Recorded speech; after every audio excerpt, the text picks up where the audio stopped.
life is a marathon. And you have to pace yourself really well. You have to be consistently on that. Even in metro cities, I do know a lot of people now that are embracing everything that you were giving yourself a goal and a target, saying shadi karni hai, ghar kharidna hai, I want, this is my goal, or this is the target of success that I've defined. I left Bombay when I was 18 and a half, 19. Okay. And I like to keep reminding my father that one of the things that I did, I spent a year at Stanford learning about entrepreneurship. Oh, okay. And that allowed me to again experiment, work hard and achieve some success early enough. I think at 23, I had my first Mercedes that I was driving in San Francisco, jump off mountains as a certified paraglider. Oh, wow. I also am a certified scuba diver. I think that couple of instances that happened to me was a big awakening for me.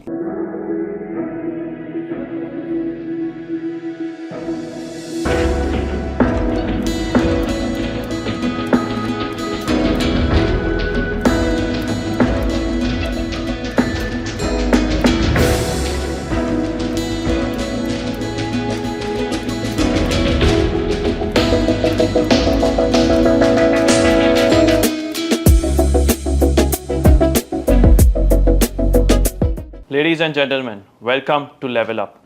On today's episode, we have the man who probably introduced alternative capital in the Indian startup ecosystem. A man who's probably invested in 100 plus startups and helped them with growth capital. Welcome, Bhavik Vasa. Thank you. How are you doing today? Very well. Thank you so much. Great to have you. First of all, thank you for calling us over to your office and making us do this with you. It means a lot. Sure. We've known each other for quite some time, but that's been very professional. I hope today we break that barrier and try to know each other more personally. So we're going to do this little bit differently. Probably people already know stuff about you, who Bhavik is, what GetVantage is also. So let's try to know something from you that people don't know in the media, in the mainstream media. So yeah, please. What people don't know about me, well, there is a lot of things. But I think what I want to start off with is sharing something that has become a guiding principle for me personally. Okay. And that happened through both experiences in the personal life, experiences in the professional life. And it's a very, very strong saying by one of the philosophers, Socrates. Okay. And he says, all things in moderation, including moderation. And I think both personally and professionally, that's become a guiding principle for me. Okay.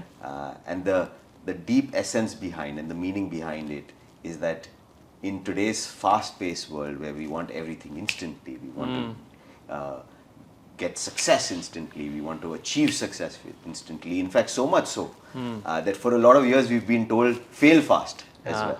Yeah. Right? But I think taking a slightly more balanced approach to all things has truly become my guiding principle. From my journey as a small Bombay boy coming from a family of businessmen, so yaar, Devansh, dhanda to was in the blood, right? I still remember. Plus you are a Gujarati. हाँ तो मतलब it's the classic stereotype of born and raised in a Guju family, a family of businessmen. Yeah. I grew up seeing my father work 7 days a week, 24/7. Oh, is it? There was never a break. What was he doing? So he still does. In fact, at the age of 67, he still works harder than me.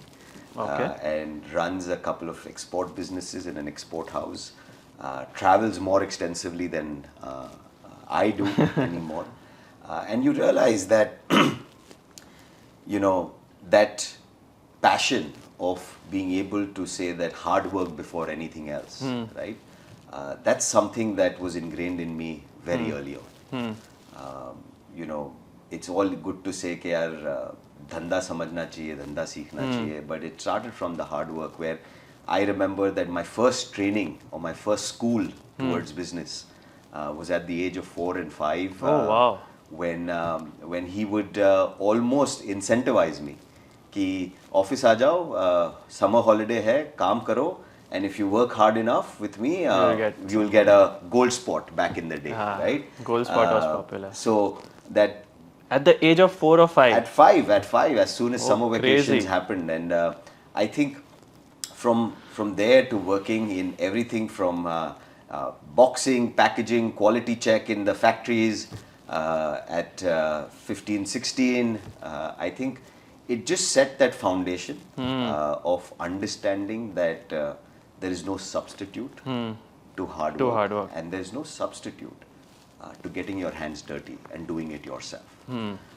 I think those absolutely are principles that I continue to operate on a daily basis even today.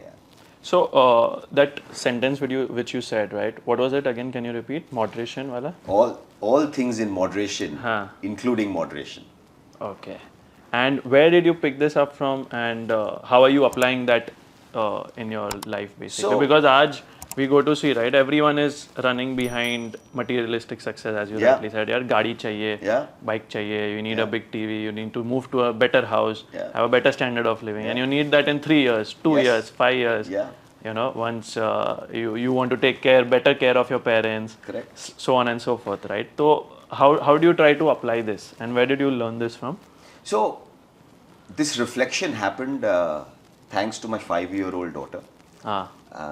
And it helped me remember and understand. You know, बचपन से हम एक कहावत सुनते आते हैं, right? About the tortoise and the hare, right? Or the tortoise and the rabbit, right? And we keep hearing this. We teach our kids this moral of life that slow and steady wins the race, right? But हम लोग सब कहीं ना कहीं हम खुद भूल गए. वो भागी रहे रेस में. As we grew up, we forgot, and this is where, you know, this rat race, as we call, right, somewhere made us overshadow that, somewhere made us forget that simple moral. And wo story doesn't end there, right? In reading out, in teaching my child that, it helped me refresh, unlearn and relearn that it's not about, the meaning is not about being slow, the meaning is about being steady, right? The meaning is about being at it. You know, we hear this great words from a lot of successful people, founders out there. सब लोग बोलते हैं persistence, perseverance, don't give up, never give up. But उसका meaning क्या है? Right? उसका meaning है life is a marathon, right? And you have to pace yourself really well. You have to be consistently on that journey, right? Yes, at some moments you will sprint a little, at some moments you will pause a little, right? And this unlearning that happened for me, thanks to my daughter, is really helping me, because, you know, you realize that as we see the world around us, right, what technology has done, a lot of great very things, fast paced, but it has also added a very new pace in our life. And what that has done has also marred a lot of learnings that we were pushed upon, of saying, you know, build fast, fail fast, you know, and you realize scale fast, that growth at all costs, right, has a price to be paid. So I think I you know, get what you're trying to say, right? Because many people feel ke, you know, being slow, having a slow life means yaar ye kya boring banda hai, you know, what a boring person he is, right? And we misinterpret this word slow as something nahi, you know. So, you know, I was telling you, Devansh, that one of the guiding principles for me is that a saying from a great philosopher, Socrates, which says, all things in moderation, including moderation. And I think therein it lies the beauty that, yes, growth is the only constant. Correct. But can we aspire for a more balanced growth? Can we aspire for the steady in the slow and steady, right? Slow, you're right. Slow should not necessarily mean complacent. Slow does not mean not acting on. Right? What it does mean is that if you go too fast, you will break a few things. Right? Look at nature around us. Right? Nothing in nature is achieved overnight. In fact, the strongest trees are grown by not fast forwarding any part of its process. Yeah. Right? It takes years. And the deeper the roots, the stronger the tree. Yeah. Right? And I think we somewhere in this fast life that is driven by technology, that is driven by instant gratification, we've somewhere forgotten to recalibrate ourselves to understanding that if you want to run this long marathon of life and long journey, you have to correctly pace yourself. Pace yourself, yeah. Right? Yes, there will be spurts of sprinting, there will be spurts of fast, there will be spurts of slowness, there will be spurts of even pause. Right? But if you've paced yourself really well, the journey becomes that much more fun. More fun, joyful. Yeah. You will be able to enjoy your moments with your loved ones, I think. Absolutely. And this applies in personal and professional life, Absolutely. I feel. Right? And there's a misconception when you said, right, slow growth. That does not mean that, you are doing everything slowly. No. You're putting in the action, you're putting in the hard work, but your mind is not, telling you that yaar ye kyun nahi hua, this has to happen tomorrow, this has to happen tomorrow. So I think that takes little bit time. Isn't food, when we cook something, something that's well marinated, right? The word comes from marination. Right? Doesn't mean there's not anything happening there, right? But you let something that you've created also, or you're about to create, marinate itself, right? And I think these are small things that you have to apply to.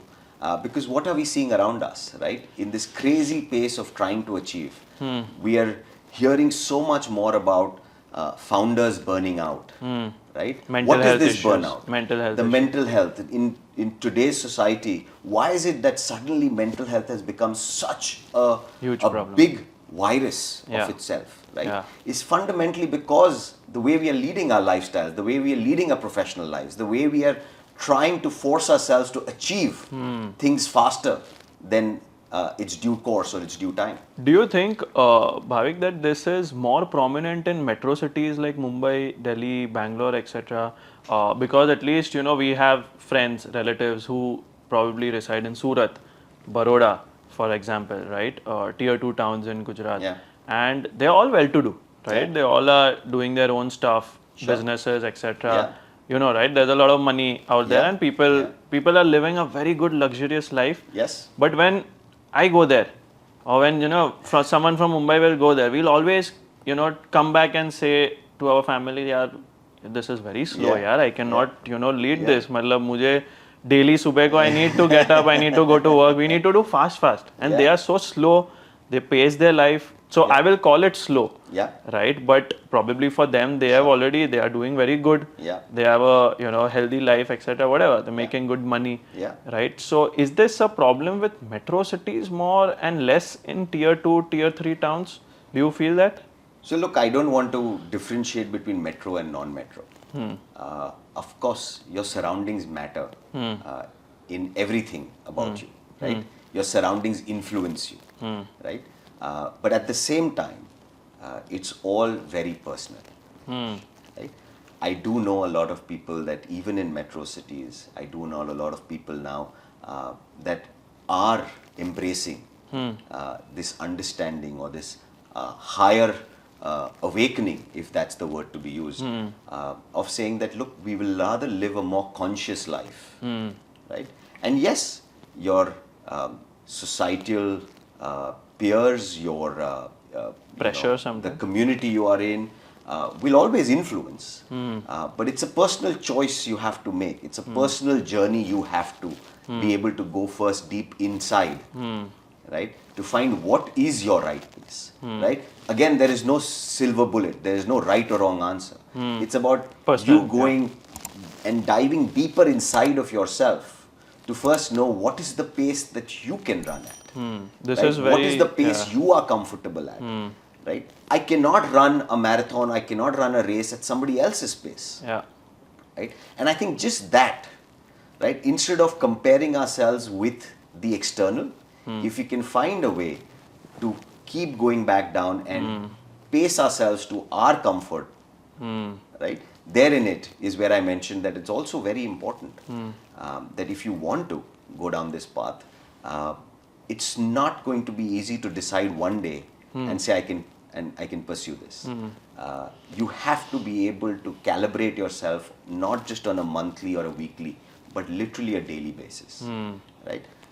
How is it that no matter what, we have to bathe and shower at least once a day, every day? We have to brush our teeth every day, right? Those are daily rituals and habits of cleansing what we call as our externals, right? So physical body, our external, our mouth, our teeth. You also have to find a way to cleanse your internals and your inner self, right? And so you have to find every day to be able to reset yourself. You know, press Very that interesting, recalibrate button, press that reset button. Very interesting. Otherwise, you'll keep getting pulled into, right? And then you come up into saying, नहीं मेरे तो काम का ये pressure है, नहीं मेरे around देखो कितना लोग successful है. Oh, I live in a metro city, so I have to rush at all times. Yes, all those do add up, but you can find a way to calibrate yourself. I think this is a very interesting point that you bring up.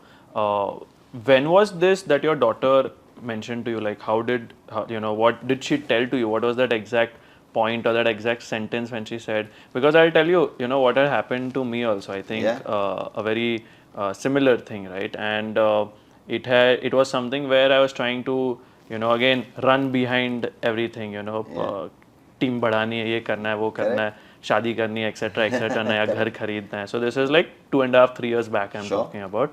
And that's when I realized that, I'm, going too fast and trying to work my head too quickly into, I want this, I want that, just stumbled upon a few podcast, YouTube videos, little bit more into meditation, spirituality, etc. And that's when I started meditating. I started with a few days. Sure. Just to see, I didn't want to, give myself too high goals or something. कि भाई ये daily करना ही है इतना minute or something. Started with a few days, and it was wonderful. Right, to be honest, and I continue to do it till date. Right, so that was really good. Which helped me a lot to balance my head. To think it through calmly. Don't take hasty decisions. Right, which I think I used to do earlier. Now thoda better, I would not say very good, but it is a little better than what I was 3 years back. What got you to think, like what did your daughter tell you, or what was that moment? Run us through that moment. And what do you do today so that you are being able to discuss this part that, okay, you need to be more balanced, because earlier probably you're not this version. No, so I think it's a constant evolution of oneself.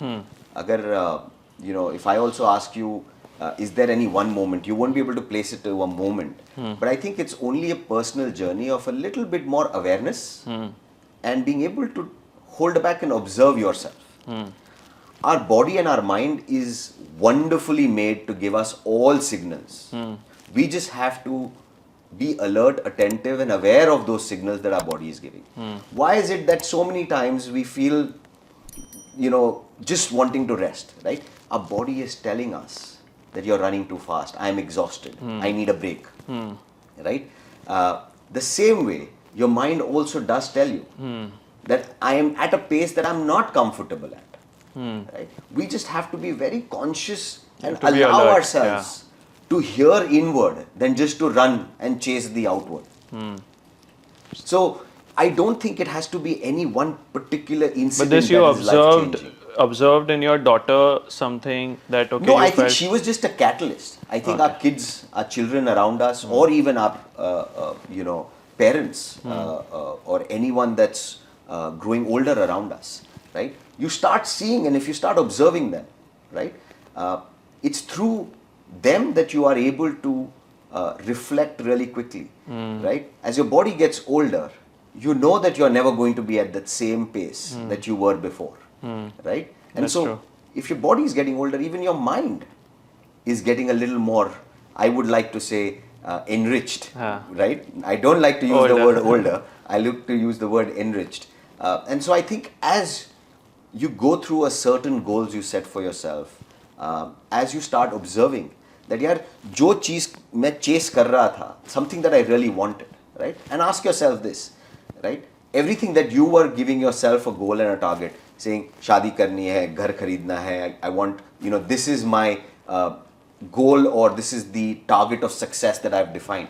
When you reached there, did it feel that much more accomplishing that you experienced it? Yeah. And when it does not, you realize that what I was chasing, when I've achieved it, did it really mean as much at that time? And I think very, very clearly, there is so much noise and distraction around us. We are constantly being told, right, by media, by a lot of the content, by a lot of, just the good things of people talking about their success journeys, right? That we influence ourselves with only those success points, right? And that's where I was actually also highlighting that now, unfortunately, because our access to information it's very easy, is right? so it's on easy, your fingertips. and that it's only not restricted to metros or not, it's also gone to every nook and corner. Yeah. Right? And we hear that media or society or social media only talks about the success points. There's very rarely anyone is talking about what it took to get there, right? What were the tough days to get there? And I think in itself, we start then only looking at those milestones, those achievements, and think, why are we not successful there? Why are we not? And that is that noise and distraction when you are listening outward and not listening inward. Yeah, very true, I think. And I'm going to come to that success failure bit also, for you. Sure. Before that, I would like to know your growing up years, right? How were you as a child? How were you in your teenage? I understand, I think you had also traveled abroad for your studies. Sure. And probably worked there. So, like, run us through your childhood, then teenage, and, how were you as a kid? How were you to your parents, to your neighbors, etc.? Tell us something interesting. No, I think, looking back, there can be, various phases of life that I can go back to. But नहीं यार, story बहुत ही straightforward है. I try to, sum it up by saying, born in a Gujarati family in Bombay, businessman background. The ideal case was engineering करो, फिर MBA पढ़ने जाओ. But somewhere along, I think my life journey is probably pushing the envelope and breaking a lot of stereotypes. बचपन में naughty थे, studious थे, क्या थे? शक्ल से थोड़ा naughtiness लगा. Studious तो बिल्कुल नहीं था. I don't think मेरे को theory बहुत easily समझ में आती है. I think I was always very, very practical.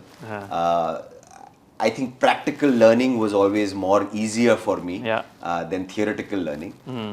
I won't say I was a outstanding student, nor was I a very, very bad student. I was mediocre. अगर concept grasp कर लिया ना, तो it was easy for me to excel in that avenue. And that probably started with just this curious nature.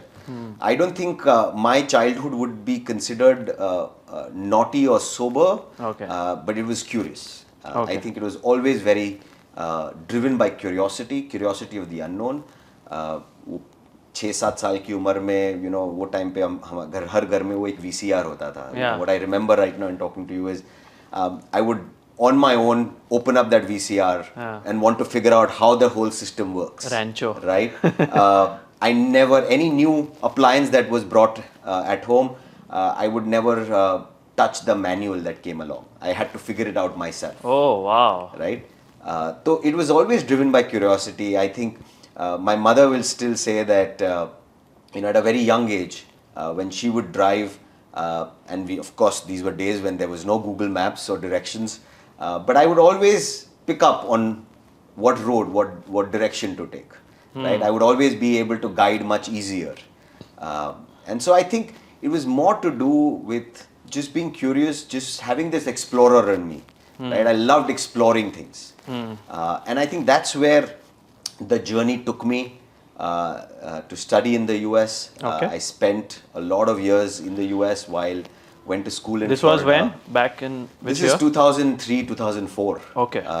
And you were how old that time? So I left Bombay when I was 18 and a half, 19. Okay. And I like to keep reminding my father that one of the things that I did make happen was I left literally with a one-way ticket that he bought me. Again, purely out of curiosity, taught myself a brand new domain. And I think broke into this world of. So were the you startup building the ecosystem. tech, or you were into finance basically? No, we were pretty much powering products that a Google and Visa were piloting. So what with was your role contactless in that payments. basically? What were you doing? So when I Because broke you were into, a fresher, right? Then. Oh yeah, Yeah. absolutely. So what was your role in and that? I had no background in. Huh. I was not an engineer. No background in technology. When I broke in, I think I remember clearly. For me, Java was just coffee beans. I didn't know Java was a programming language, right? But again, that hunger for learning, that curiosity, self-taught myself. I've always been on the business side of things, winning projects. Winning Sales, pilots, business, business development. Finance, But we were building products, right? We were building products and building products for big startups in the valley, like Intuit, doing their first digital lending app on a mobile phone. On alternative financing app for MSMEs. So we were powering a lot of this technology. We were the first ones to power technology for prepaid cards and gift cards and mobile wallets that a Visa would test on a Google campus and make it cashless. And again, I'm talking about all of this in 2006. 6, 7, yeah. Right? Very early days for all very this early stuff. days. Yeah. It was still, so nascent, and we had to build a different app for every different mobile handset. Was a different OS. But that again created a very strong niche and a domain expertise in something that was emerging. And I really call it, most of the times I call it luck. You go with your gut and try to do something that has not been done, right? We were literally category builders. But as I was experiencing all of that, I also got my first experience of a setback. I got an experience of witnessing 2008 and that whole financial crash in the US and the Silicon Valley. I saw blood on the streets. And here we were a very small boutique tech shop, but we found a way to survive even that crash because of being able to be very niche, very focused in what we were doing. We had a domain strength, and we were able to, because we were working on a lot of emerging technologies, we found a way around it. So the company survived that. That company survived. Wonderful. That company did get a decent exit to a large payments company called FIS in the US. And there again, I did something very, very surprising. Just before you go ahead, so when you started this job, right? What was your first check? Do you remember? What was your first salary? Paycheck? Yeah. My first paycheck. So I certainly think it was something close to $30,000 US, $40,000 US a Per year. annum. Yeah. Okay. Much less than what I was drawing at a large bank in Wells Fargo. So I left that large corporate life. In pursuit of learning something new. In pursuit of working in a smaller team, in working hands-on, in working at a startup, so to speak. And so I think, but that never felt like a risk, right? For me, a choice anytime given to work and build something ground up versus working in a more structured environment, I think that's never even a decision I need to take. That's never even in my realm of decision making. It comes very naturally, and for me to take those leap of faiths doesn't happen or doesn't take too long. And that's where I was mentioning that even though we survived a curve, were able to see that startup get an exit, I did another surprising thing. And in comparison to a lot of growing opportunities, while I had made a little bit of a good name for myself in that geographical location in San Francisco, I'd also, instead of doing an MBA, which my father and the family wanted me to do, I spent a year at Stanford learning about entrepreneurship. Oh, okay. And that allowed me to again experiment And while you take standard finance courses or business courses, I ended up taking courses in creative writing. I ended up taking courses in history of photography, right? Wow. And again, like some new I said, skills, some new skills. the practical learning always excited me a little more, and learning some of these softer aspects. Yeah. Yeah, business and marketing to was a personal choice. I would teach myself that anyways, right? I wanted to push myself to learn skills that I would not pick up generally, or I was not exposed to before. And I look back and I say that those were some of the more, great courses that refined my softer skills, right? Today, when I look back at my entrepreneurship journey, it is not really some of my strong academic backgrounds, but it's really a lot more of these softer skills. Softer skills, yeah. Right? Understanding the language of design, understanding creative communication, understanding storytelling, right? Understanding what history of photography, what was that artistic look and feel that can be implied to a product or implied to the UI UX of a product and tech I do. Yeah.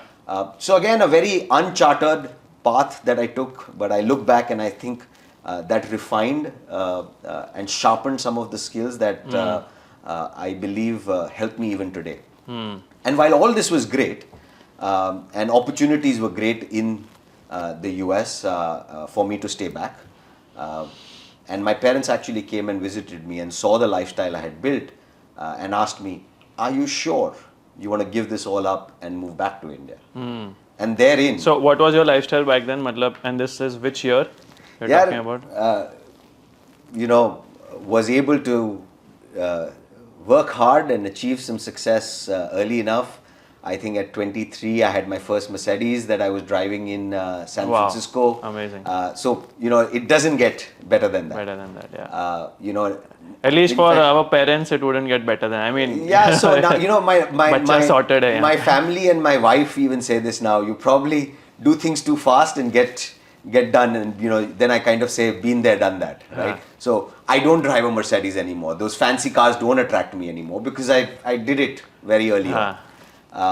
But yes, walking away from that lifestyle and making a choice to move back to India in 2009-10 and saying, India mein fintech karte hain, India mein startup karte hain, right? And therein was again another big experiment leap of faith, or a leap of faith, right? Yeah. Because now imagine coming back to India in 2009-10. Just post that depression, the financial depression. And nobody in India had heard of the word startup, right? It was such a small ecosystem. Yeah. There were a bunch of angel investors, 4-5 large VC funds, and that's how small the startup ecosystem was. And Flipkart was the only known, I think, probably. Flipkart. Not even known yet. Yeah, not even known. Probably it was just still very early days, right? Just selling books 2009, 10, yeah. And such a small ecosystem, and usme again coming back and talking about saying I want to do something in fintech, payments and financing, and people are like, "Arey, ye kya hota hai?"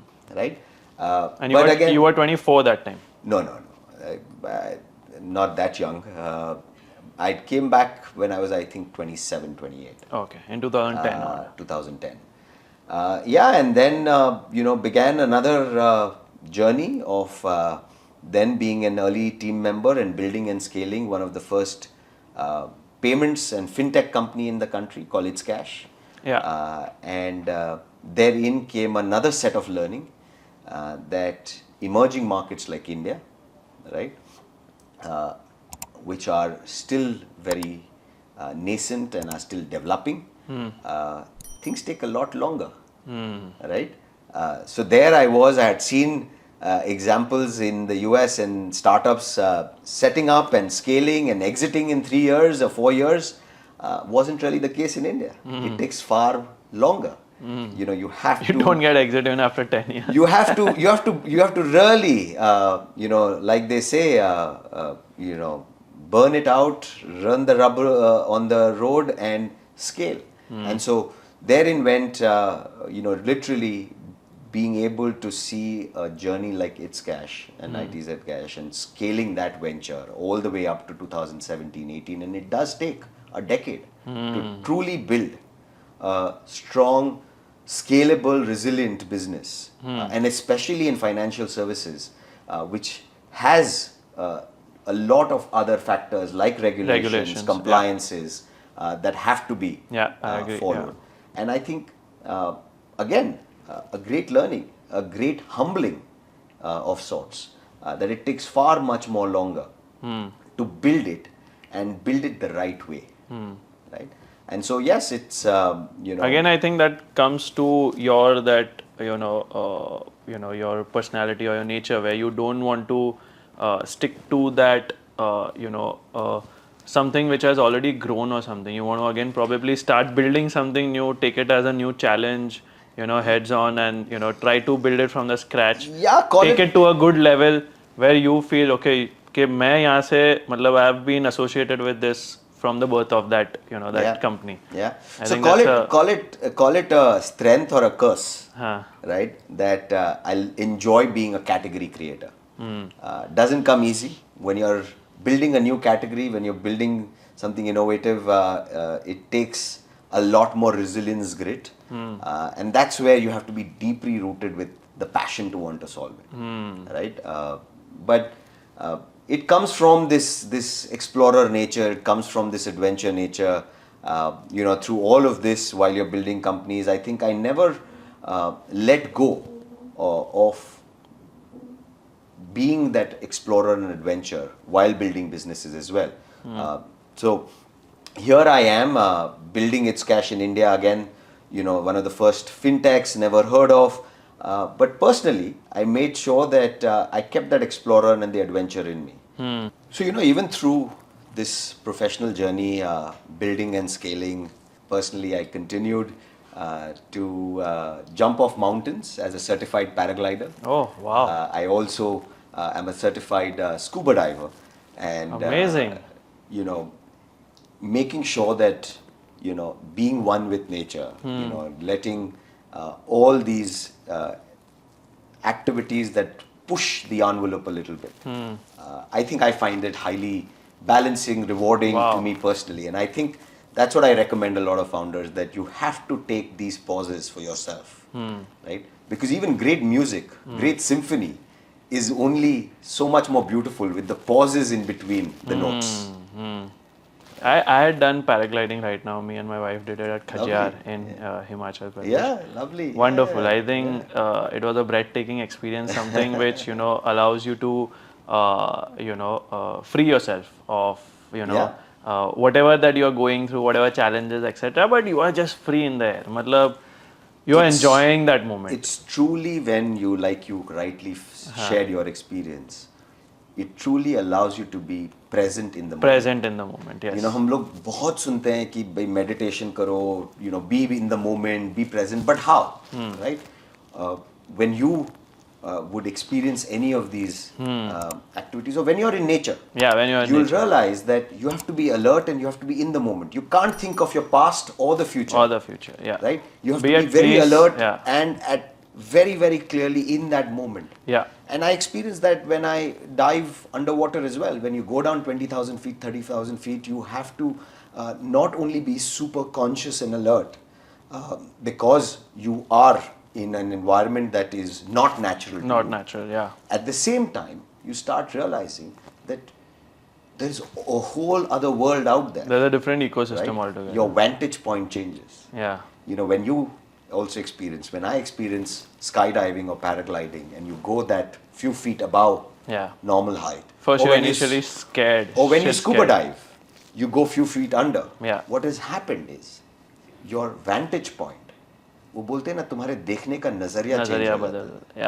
Right? And I experienced this even underwater. So I have not done scuba diving, but normal sea walking. So experienced that also, but shit scary. But then once you understand that, okay, now you are in a different ecosystem, and when you're scared, after 2-3 minutes of really being scared underwater, then I try to calm my down, and my wife also tried to calm me down. And I don't know swimming, right? So I like, Okay. So that's Breathe. Let's breathe. so that's what I would absolutely, with all the warmth in the world, recommend that the next time you are in a difficult situation, you have this big decision to make, either personally or Professionally. right?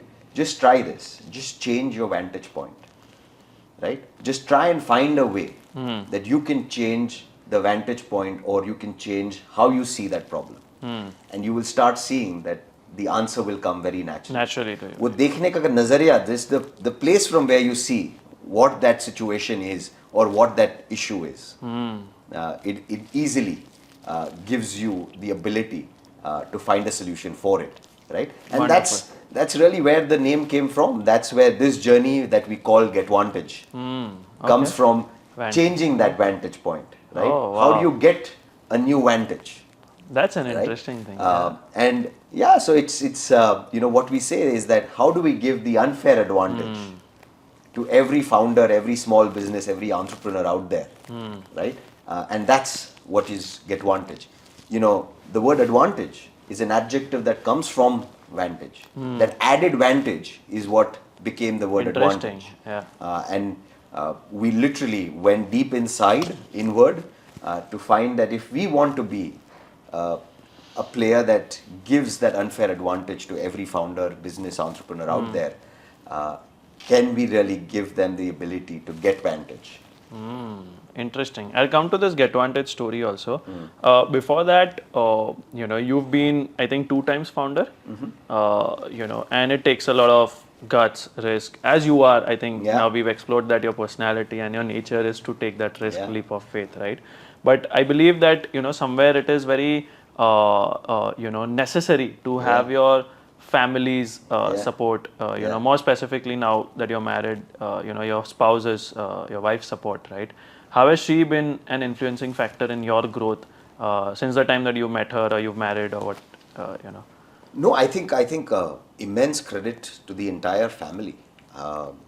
While हम लोग ये fancy terms बोलते हैं, serial entrepreneur, 2 times founder, my father तो actually laughs at me. He jokes about it, saying ये सब क्या drama है, 2 times founder and all. He said, I've been running a business for 40 years of my life, right? So that means you either failed. What is this multiple time founder? You're always an operator. You're a one-time operator, right? And I think that is what I strongly believe, that very truly deep inside me is this operator mindset, right? I love to build things. I love to scale things. I love to be an operator. I love to roll up my sleeves, get my hands dirty, and get shit done. So I think in all of that, of course, the journey is a roller coaster. There are, believe you me, more downs than the highs. And the family plays a crucial part. When I had my child, another learning or understanding I got is we say that, when you have a kid, it takes a village to raise a child, right? What does that truly mean? The same way, if a startup or a business or a venture is just like a child, it takes a village to build and raise a child, right? So it's not only your colleagues or your teammates, your co-founders, it's also your family, your near and dear ones, right? That have to support you. Because जो भी आपको ये बोलेगा ना, that I do it for the highs, I think the real magic success silver bullet to being a successful founder is just how many losses can you dodge, how many failures can you rise up again from, right? Because the victories are a very few in between. और वो आता है, then you have to move on to the next one. The victories are very few in between. So it's how many L's that you can take before the W's that you see is really what this journey is about. Can you tell us any one L or a failure that you've gone through personally, professionally, and which you thought that with this failure, something which I have learned and it has stuck with you till date, and it's something which has helped you grow as a person, personally and professionally? तो देख failures तो बहुत सारे हैं. If I go back, I can count an amount of I think failures. we all would have that. But I want to share one experience Yeah. which was that when I achieved my highest success, right, is when I felt the most hollow inside. Acha. That experience was tougher than a failure. See, failures are instances of multiple things, right? When you got a lot of rejections from investors, when you got a lot of no's for your ideas, when you were asked or when you were told that this is not possible. Those were all events, right? Even in building companies and building teams, many a times you have a lot of professional setbacks, right? Team members leaving you for no apparent reason, a lot of irrational, illogical stuff happening. This time around, when we were building GetVantage in early 2020, we saw that we set out to do something, we launched, and boom, we were hit with COVID. And while we say we are a COVID child, our business was born during the COVID time, this pandemic was new to all of us. All my 10-15 years of being an operator before, of having built businesses before, all thrown out of the window, right? So I've seen all of that, I've experienced all of that.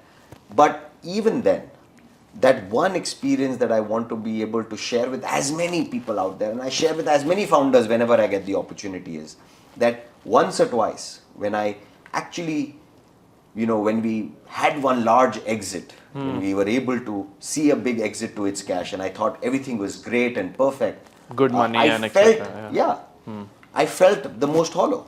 When my bank balance was the largest, is when I felt very empty inside, right? And that hit you hard. Because तुम समझ नहीं पाते हो कि ये क्यों हो रहा है, right? You wanted to achieve there, you achieved that, but you're feeling something very, very empty inside, right? Failures are easier to deal with क्योंकि तुमको पता है कि issue क्या है, right? अगर एक रिजेक्शन आया, इन्वेस्टर ने ना बोला या एक टीम मेंबर ने रिजाइन किया, तुमको पता है कि वो एक इशू है. बट जब इशू ही नहीं है, but yet you feeling like a failure, how do you deal with that, right?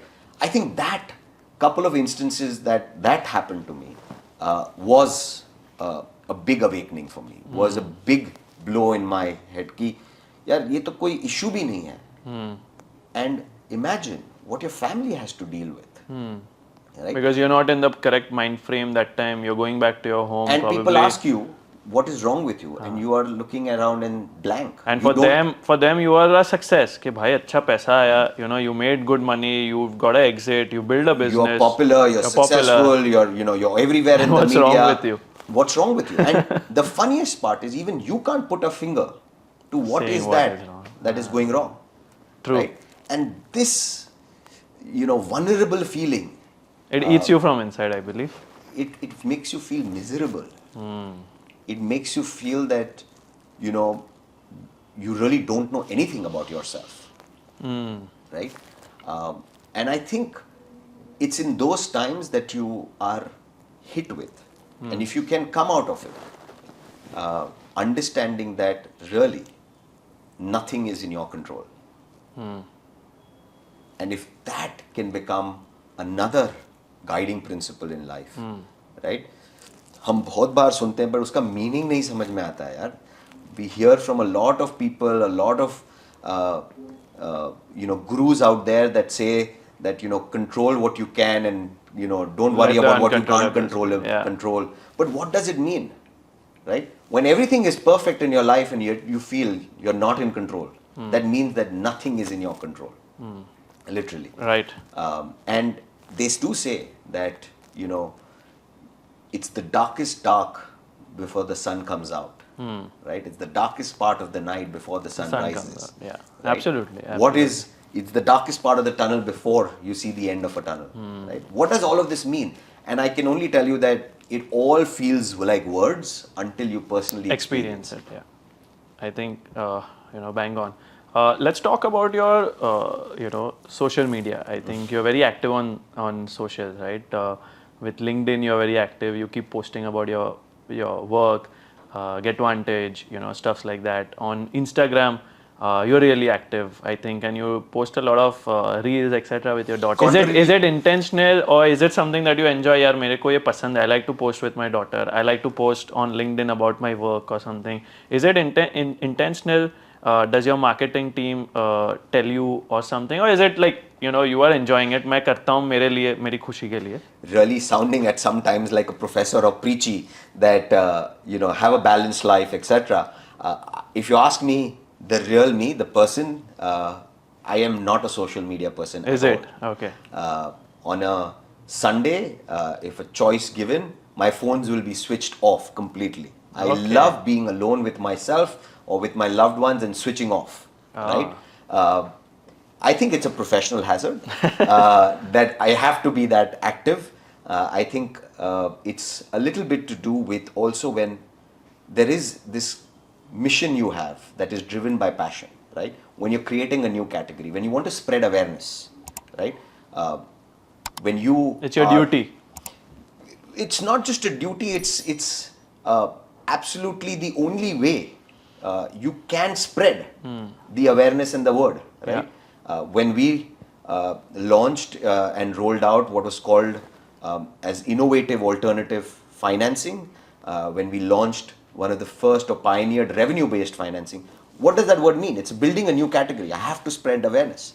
That passion of building something, right? Which also means that, firstly, as the founder, I have to be front and center, being able to spread what this concept is about. Right? Absolutely. And that is why you see me, it's a joke now across all my friends, my peers, my founders, my family. You will always see me wearing my brand up on the sleeve. There's GetVantage on everything I wear every day, right? When you're the only person who wants to start something and build it out or spread awareness about it, you find every avenue to do it. But probably your daughter is very good in reels. You try hard to compete with her. I've seen a couple of videos. Oh no, I don't even compete. I know for a fact that if she would dance and stuff. if my child or my family and my wife are in that content with me, it easily gets far more viral than me trying to give out any gyan out there. But I think for me, all of these are just an avenue. For me, this is all a way to be able to find organic ways to spread the word. Right? In fact, I keep debating with my marketing team always because they come up with all these inorganic ways. Let's spend digital marketing monies. Let's do keywords. Let's do ads. And I say yes, do all of that. But I have to be that first organic ambassador, right? So I think that comes naturally. I think be it in every time I speak about it, or be it in what I wear, be it wherever I am present. You have to just find these guerrilla avenues. And being that Gujarati founder, right? You always find a way to have zero CAC, right? And yet make sure that you're profitable, you're making money. You're using all marketing avenues without spending. Correct. This is one question which I'm very intrigued to know from all my guests, right? So this is about money, right? I would like to know from you the same. What is your first money lesson you learned? When was it and from whom? First money lesson I learned was, I think I have to say I learned it from clearly being able to challenge myself. There was this young 19-year-old wanting to say to the family or to prove it to the world that I can be independent. And here I find myself in an expensive university in the US, and I have committed to myself that I will not go back home till I can afford. No, I will not fly back home till I can afford a flight ticket. And that's where I ended up doing 3-4 jobs. I have been working in the library, working in the computer lab, easy jobs to get as an Indian or a migrant in the US. At least back then. And I think that's the money lesson I learned, that it doesn't come easy. If you've challenged yourself, if you've pushed yourself. So life taught you more. But then you don't feel like a sacrifice, right? Here I was a 19-year-old and people think, "Arey, you're, living this dream life in the US as a student." And I was working non-stop 70 hours a week because I was studying working multiple jobs, So that working people don't know. weekends. That people wouldn't know. Working weekends, yeah. But you didn't feel like it was a sacrifice because there was something I wanted to achieve. Yeah, you wanted to do that. Yeah, and that time also. Wonderful. But then also that taught me that money was only a means to an end, right? I was not earning money to spend it on something lavish. I was working hard and earning money because I had set a goal and a target for myself that I will pay for my first trip back home, right? My first flight back home. Yeah, that was your mission. And it took me 14 months. I didn't see my family for 14 months. And did I need to? No, I think I came from a nice background, a nice family support where I didn't have to put myself through that. But I didn't see my family or friends. I didn't come back home for 15 months because it took me that long to work my way through the paying for that education and paying for that round trip ticket to come to India. Wonderful, wonderful. I think this is, you have launched a new fund, Women's Founder Fund, right? So talk us through that little bit. What is it about? And what inspired you to launch this fund, which is specifically for women founders, right? Marketing answer चाहिए real answer चाहिए नहीं यार the easiest marketing answer could have been that oh look, we are founder friendly from day zero as GetVantage. That's always been our passion and we want vision. To support women and so we want to support as many out there, but the real answer being that one is I've always been very inspired by women around me. I grew up with a mother, an older sister who was an achiever herself. She broke a lot of stereotypes and boundaries from being a girl in a Gujarati family to breaking into the media industry, becoming an actress, and achieved so much more at an early age. My wife, who's also been always this independent woman, and yet when she became a mother and we had our first child, let all of that go and made a choice to be a hands-on mother. And be hands-on with what we call as our most important creation and startup, which is my 5-year-old daughter. So just see the influence I have, from my mother, sister, wife, and daughter. These are women all around me, and I think that's always fascinated that we keep hearing in this day and age that women have to fight for equality. And I want to use this medium to actually share this. I don't think women need to fight for equality because we are not equal.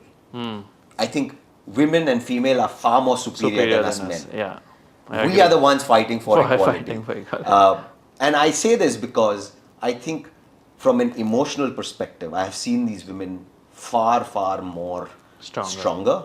Resilient, They are far more balanced in their mental strength, in far more balanced in their ability to play different roles at different times. We men can't do that. When we are doing work, we are just in work, right? We can't flip roles that easily. We can't compartmentalize and play so many different roles. And I have seen growing up all these women around me be such achievers, and I've always seen that even though we came from a family of business, my mother at a very young age, and when I was a kid also, has always been an entrepreneur herself, has built very small businesses in her way. And I think that with the few years of experience building GetVantage, in backing so many founders and so many startups out there, two things became very clear for us. I saw that in a lot of early and emerging brands that we were backing, a lot of them were set up by a woman. A lot of them were started literally from their kitchen tables, right? And they were in so many different sectors and categories, right? We've backed, over the last 3 years, we would have backed about 500 plus brands and founders, and it was just simple data that showed us that any which ways, 35% plus of them were started by a woman, whether it be a category of children's apparel and new age baby care, to cosmetics, to pet care as well.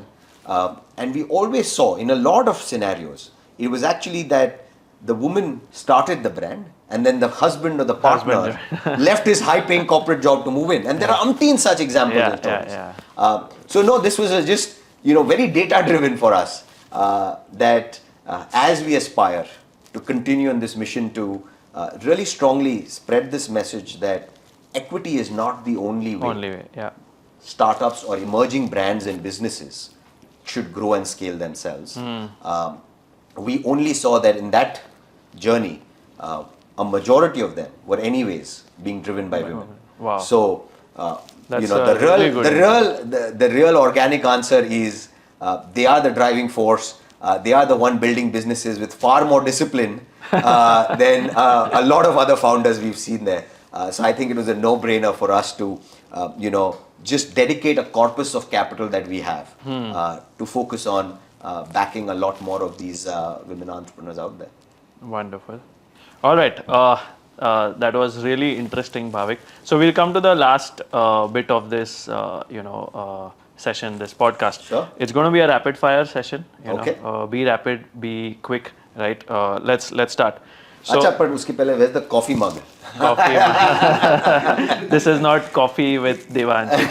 Level up. So, okay, chalo, let's start. So the first question: choose between the two. Choose one between the two. Wife or daughter? Both will kill me if I answer either or. Someone is going to kill you. Daughter. Daughter. Wonderful. Second, again, choose between the two. Going out with your boys gang, for some, boys time, or time with your wife? Time with my wife. Wonderful. Now I'll get to go back home after the first answer. I understood that. Third one, where do you see India in the next 5 years? I see India going places, but I think what would really be proud is us walking in anywhere in the world and truly being looked up at and not looked down at Wonderful. as anything else. Yeah, I agree. Fourth one, one advice to today's youth. Patience. Moderation. Not everything can be that instant. Yes, have a little bit of moderations. Not everything should be instant gratification. Patience. Good things take time. Great. Last one, describe your life pre and post marriage. Pre and post marriage is don't take yourself too seriously. I think both pre and post startup and pre and post marriage. I've learned to tell myself that don't take myself too seriously. Nothing is in my control. Great. All right. Now one last question before we wrap this podcast is that what is this one advice you would like to give your 20-year-old self? I think again, sounds repetitive, but the simple answer will be don't take myself too seriously. A lot of times what has happened in hindsight was for the good. A lot of times when I've achieved the highest of the highs is when I least expected or had put no pressure on myself. I agree, yeah, it happens. And so the simple advice to not only the 20-year-old myself or even the myself for today. Is don't take yourself seriously. Great. That's, I think, really insightful conversation, Bhavik. I think I had a lot of learnings, to take back home, and I could really relate to quite a lot of stuffs that you were, putting out across. Thanks a lot. Lovely. I hope our viewers, learn from your learnings, from your experiences, and they get to level up their, knowledge, their, they can probably increase, they can probably take their game one step ahead, so that. And I think I can only thank you because in this conversation of level up, it helps each one and myself individually reflect on my journey as well and count the blessings. So thank you. I'm glad. Thanks a lot, Bhavik. Thank you. Thanks a lot. What's up, guys? Before I sign off, I would love to know whether you really liked this video or not. If you did, click on the like button, click on the subscribe button, click on the notification bell so that whenever our video goes live, you are notified first. This would be a really small task for you. but trust me, this would help us a lot in spreading this knowledge world over and helping people level up their knowledge. Signing off, Devansh Lakhani.